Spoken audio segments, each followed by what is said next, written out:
In stable home, our goal is to keep people housed, and we follow up with them 3 months after they've received the assistance. Our target is that at that 3 months, at least 95% of those folks have been able to remain stably housed. And in 2021, 97% of the folks that we helped were able to stay in their housing at least 3 months after we provided that assistance. Stable home is created to fill a need. I've struggled a couple of times in my life to pay bills, and luckily I was able to reach out to family or friends and borrow some money and stay afloat and get back on my feet.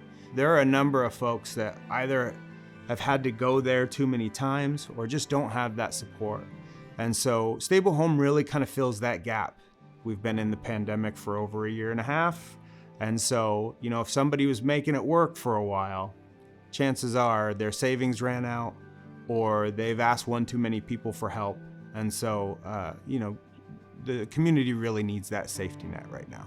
I'd really like to give a shout out to all the staff and volunteers that work on that program, because we hear a lot of stories. And so it really can be difficult to talk to folks who are going through one of the most difficult times of their life over and over again. So I'm really grateful for Jesse and Darlene and Kim, who work on the stable home program and really kind of treat each applicant as an individual and listen to their stories.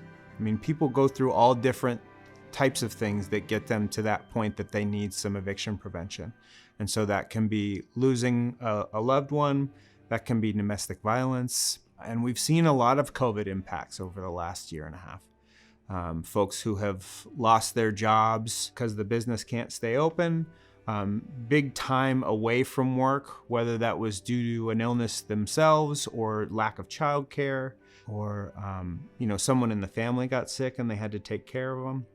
Quarantining, all of these things can put somebody behind a month. And it's really hard to dig out of that.